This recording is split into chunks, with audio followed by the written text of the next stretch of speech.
بسم اللہ الرحمن الرحیم الحمدللہ والصلاة والسلام علی رسول اللہ وعلی آلہ وصحبہ اجمعین اما بعد۔ آج جس موضوع کے تحت کچھ بتانے کی کوشش کروں گا وہ یقیناً چونکہ رمضان کا مہینہ ہے اور روزے کے تعلق ہی سے کچھ باتیں گوش گزار کرنے کی کوشش کروں گا۔ روزے کا فلسفہ کیا ہے؟ آخر اللہ تبارک و تعالی نے کیوں روزہ رکھنے کا حکم دیا ہے؟ یقیناً ہم اور آپ جب غور کرتے ہیں تو سب سے پہلی چیز تو یہ کہ اللہ رب العزت کی اطاعت ہے، اس کی فرما برداری ہے، اور ہمیں اس کی حکمت سے کوئی تعلق نہیں ہے۔ لیکن پھر بھی اس کے اندر جب ہم اور آپ حکمت تلاشتے ہیں تو یقیناً اللہ رب العزت کا کوئی بھی امر، کوئی بھی حکم حکمت سے خالی نہیں ہوتا ہے۔ یہ الگ بات ہے کہ بسا اوقات کبھی کبھی انسان سمجھ نہیں پاتا ہے۔ تو روزے کی بھی ایک حکمت ہے۔ انسان ظاہر سی بات ہے کہ صبح سے لے کے شام تک کھانے پینے اور اپنی جائز خواہشات سے بھی رکا ہوتا ہے، اور کھانا ہوتے ہوئے بھی وہ اپنے پیٹ کو اس کھانے سے محفوظ رکھتا ہے۔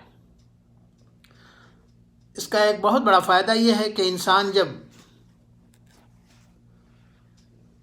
اپنے پیٹ کو کھانے سے محفوظ رکھتا ہے، پیٹ کو خالی رکھتا ہے، یعنی انسان جب بھوکا رہتا ہے تو اس کے اندر فکر و غور اور تفکر اور تدبر کا زیادہ سے زیادہ جذبہ پیدا ہوتا ہے۔ انسان جب بھرا پیٹ ہوتا ہے تو وہ چیزیں اس کے اندر نہیں ہوتی ہے، وہ اتنی چیزیں نہیں سوچ پاتا ہے، اور انسان جب شکم سیر ہوتا ہے تو بہت ساری خواہشات اس کے اندر ابھرتی ہیں، اور اللہ رب العزت کی عبادت جس طریقے سے ہونی چاہیے نہیں ہو پاتی ہے۔ لیکن ایک انسان جب خالی پیٹ ہوتا ہے اور اپنے پیٹ کو جائز کھانوں سے بھی روک دیتا ہے تو انسان کو اللہ رب العزت کی طرف عبادت کرنے کا زیادہ موقع ملتا ہے، اور زیادہ سے زیادہ وہ غور و فکر کرتا ہے اللہ کی مخلوقات میں، اللہ کی عبادات میں، اللہ کے بتائے ہوئے امور کے اندر۔ تو اس طریقے سے روزے کا ایک فائدہ یہ ہے کہ انسان اللہ رب العزت کی عبادت پر زیادہ سے زیادہ حریص ہوتا ہے۔ اور اس کا مشاہدہ ہم اور آپ کرتے ہیں کہ جب پیٹ بھرا ہوتا ہے تو انسان کے اندر سستی اور تساہلی اور کسل پیدا ہوتا ہے، اور اللہ رب العزت کی عبادت سے وہ اتنا قریب نہیں ہو پاتا جتنا انسان جب خالی پیٹ ہوتا ہے۔ اور اسی لیے اللہ کے رسول صلی اللہ علیہ وسلم نے فرمایا کہ بنی آدم کا پیٹ کے اندر بھرنا سب سے وہ شر یعنی برا برتن ہے جو پیٹ بالکل بھرا ہوا ہوتا ہے۔ اسی لیے اللہ کے رسول صلی اللہ علیہ وسلم نے فرمایا کہ انسان کو چاہیے کہ جب بھوک لگے تو اپنے پیٹ کے 3 حصے کر لے، یعنی یہ نہیں کہ بالکل انسان اپنے حلق تک کھانا کھا لے اور اس کے بعد سانس لینے کی بھی جگہ نہ رہے، نہیں۔ اولاً تو انسان کو اتنا کھانا کھانا چاہیے کہ جس کی وجہ سے وہ جی سکے۔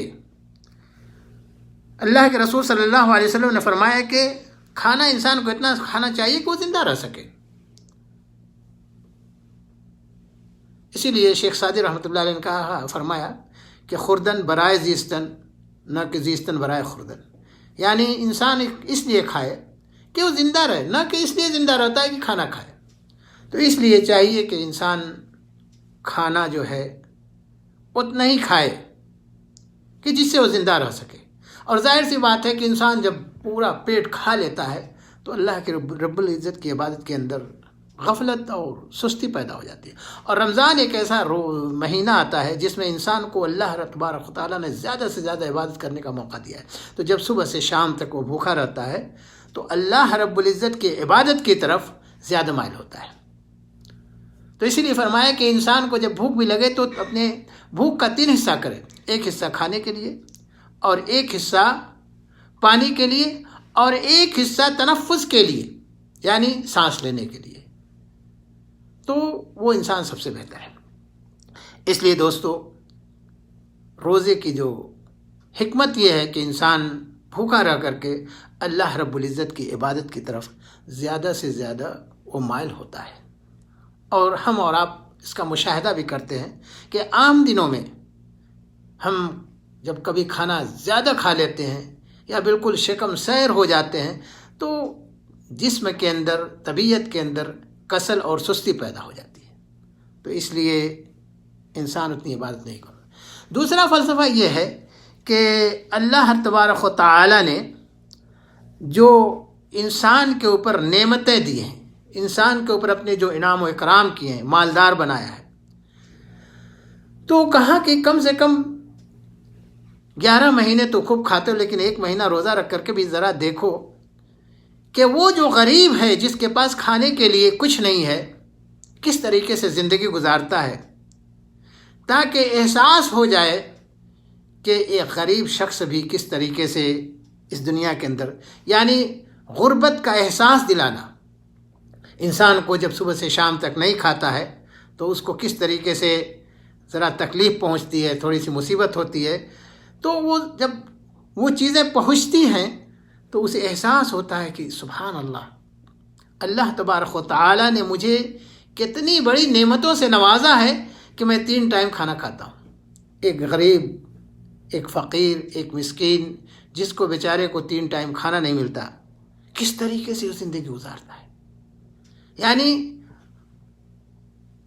اس کے غربت کا احساس انسان کے ذہن میں پیدا ہوتا ہے۔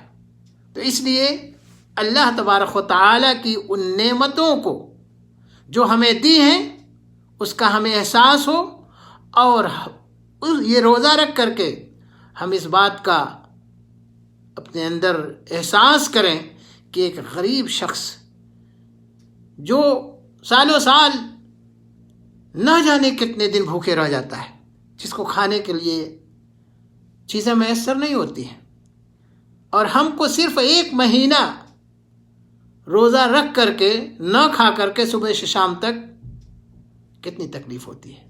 تو اس کی غربت کا ہمارے اندر ایک احساس پیدا ہونا کہ غریب اور مالدار دونوں کے اندر کتنا تفاوت ہے، اور غربت کا کس طریقے سے غریب شخص زندگی گزارتا ہے غربت کی، ہمیں اس کی غربت کا احساس ہونا چاہیے۔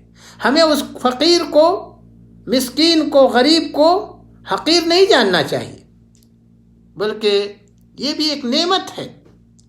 ذالک فضل اللہ یؤتیہ من یشاء، آپ کو اللہ تعالیٰ نے اپنے فضل و اکرام سے نوازا ہے اور اسے نہیں نوازا ہے۔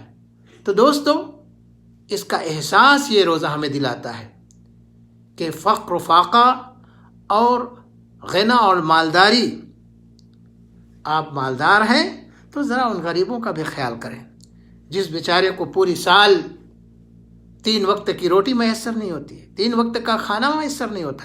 یہ روزے کا فلسفہ ہے، یہ روزے کا ایک فلسفہ ہے کہ اللہ تبارک و تعالی کے ان نعمتوں کا جو ہم اور آپ یا ہمارے اور آپ کے اوپر اللہ تبارک و تعالی نے کر رکھی ہے۔ روزہ رکھ کے احساس ہو جائے کہ غربت کی زندگی کیسی زندگی ہوتی ہے۔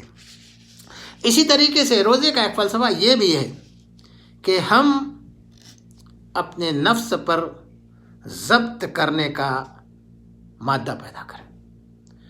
غور کیجئے، انسان روزہ رہتا ہے، اس کے پاس انواع و اقسام کے لذیذ کھانے موجود ہیں، بہترین قسم کی غذائیں اس کے فریز اور ثلاجے کے اندر موجود ہیں، لیکن اس کے باوجود وہ صبر کیے ہوئے اپنے نفس پر کنٹرول کرنے کا جو ہے جذبہ اس کے اندر پیدا ہو گیا۔ اور نفس پر کنٹرول کر لینا ایک بہت بڑی عبادت ہے۔ انسان تمام کی تمام چیزوں کو ہوتے ہوئے بھی اگر نفس پر اپنے کنٹرول کر لے تو یقین جانیے دوستو یہ اللہ تبارک و تعالیٰ کی کتنی بڑی نعمت ہے کہ ہم اپنے نفس پر کنٹرول کر لیتے ہیں۔ بہت سارے لوگ نفس پر کنٹرول کرنے کی طاقت و قوت نہیں رکھ پاتے ہیں، لیکن روزہ رکھ کر کے ہم اپنے نفس پر، اپنے شہوات پر، اپنے جائز کھانے کو ہوتے ہوئے، اپنی بیوی ہوتے ہوئے، اپنے تمام کے تمام لوازمات ہوتے ہوئے ہم اپنے نفس پر کنٹرول رکھتے ہیں۔ یہ روزے کا فلسفہ ہے کہ ہم ذرا اپنے اندر بھی وہ جذبہ پیدا کریں کہ کس طریقے سے ہم اللہ تبارک و تعالیٰ کے بتائے ہوئے احکام پر چل کر کے اپنے نفس، جبکہ نفس پر کنٹرول کرنا یہ انسان کے لیے بہت مشکل کام ہے، لیکن اللہ کا نیک بندہ، اس متقی بندہ، فرما بردار بندہ ان چیزوں پر کیا ہے؟ کنٹرول کرتا ہے۔ یہ روزے کا بہت بڑا ایک فلسفہ ہے۔ اس لیے دوستو روزے کو یہ مت سمجھیے کہ بس ویسے ہی ایک مہینہ سال میں آ جاتا ہے اور جو ہے ہم نہیں دوستو، یہ ہمارے لیے آزمائش ہے، ہمارے نفس کی تربیت ہے۔ فقیر اور غنی کے اندر ایک جو تفرقہ ہے اس تفرقہ کو دور کرنا، اور اسی طریقے سے اللہ تبارک و تعالیٰ کی طرف عبادت کی طرف مائل ہونے کا بہت بڑا ذریعہ ہے۔ اللہ تبارک و تعالیٰ سے دعا کرنا چاہیے اللہ رب العزت ہمیں ہمارے اوپر جو یہ روزہ فرض کیا ہے، اے اللہ تو ہمارے اس روزے کو قبول فرما، ہمیں نیک عمل کرنے کی توفیق عنایت فرما۔ وما علینا الا البلاغ وآخر دعوانا ان الحمد للہ رب العالمین۔ السلام علیکم ورحمۃ اللہ وبرکاتہ۔